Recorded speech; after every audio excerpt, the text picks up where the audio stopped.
देखिए, आज हम लोग पढ़ेंगे हिंदी मधु कलश सहायक पुस्तक माला। देखिए चैप्टर 3 आधा पुरस्कार। अब देखिए, राजा भानु प्रताप को दो चीज़ों का बहुत शौक था। वह था मछली और गाना सुनना।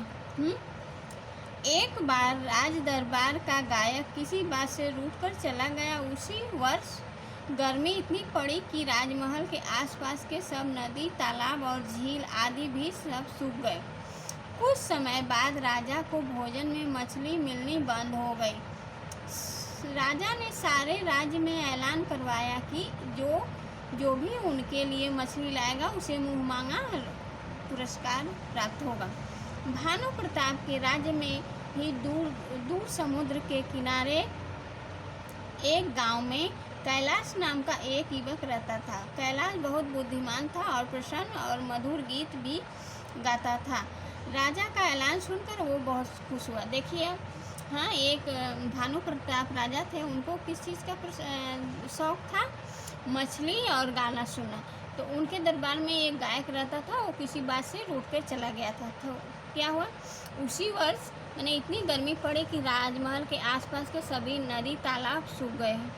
और राजा को तो मछली खाना ही पसंद था और उनका गाना सुनना भी पसंद था। तो वो क्या हुआ, उन्होंने अपने राज्य में ऐलान करवाया कि जो भी मुझे मछली लाएगा उसे मैं मुँह मांगा पुरस्कार दूंगा। हाँ, तो भानु प्रताप के राज्य में वो क्या नाम, बहुत दूर एक किनारे एक कैलाश नाम का युवक रहता था। वो बहुत बुद्धिमान और प्रसन्न होकर बहुत गीत गाता था। तो वो राजा का जब ये ऐलान सुना तो क्या हुआ, बहुत खुश हुआ। हाँ, ढोंगी के गहरे समुद्र में गया और एक बड़ी सी मछली पकड़कर राज के दरबार की ओर बढ़ा।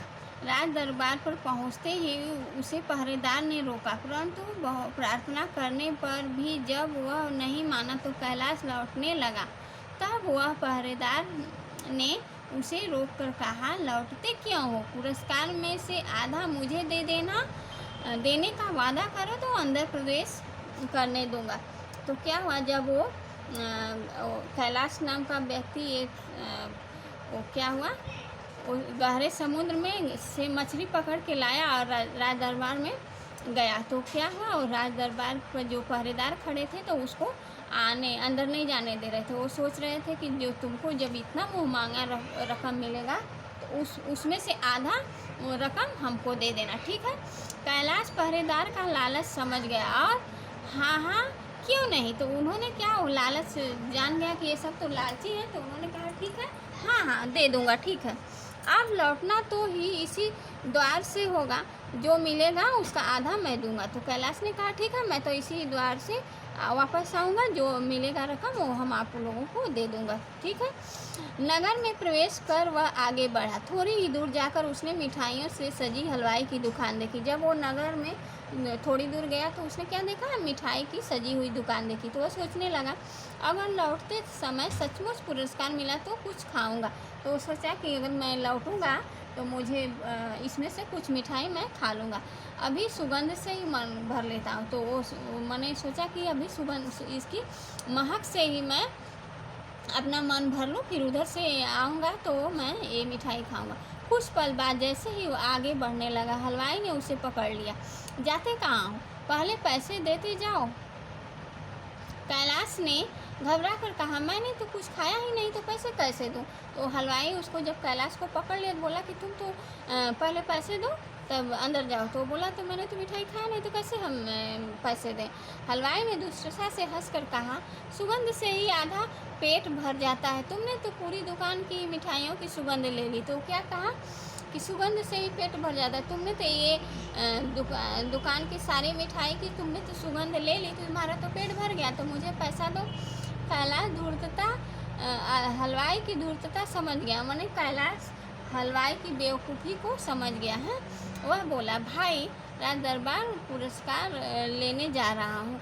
तो बोला, भाई मैं तो पुरस्कार अभी लेने जा रहा हूँ, लौटते समय आधा आपको दे दूँगा। हलवाई ने भी उसे जाने दिया। तो हलवाई ने कहा ठीक है, आप जाओ, जो लौटते समय मुझे आधा पैसा दे देना, ठीक है। राजा तो मछली पाकर फूले न समय, जब वो वहाँ गए हैं तो क्या हुआ, राजा मछली को जब देखा तो क्या हुआ, बहुत खुश हुए। उन्होंने सोमू से कहा बताओ क्या पुरस्कार चाहिए। तो वो क्या था, उन्होंने सोमू से कहा कि आपको क्या पुरस्कार चाहिए। सोमू ने विनती की, महाराज आप मेरा गीत सुन ले तब पुरस्कार मांगूंगा।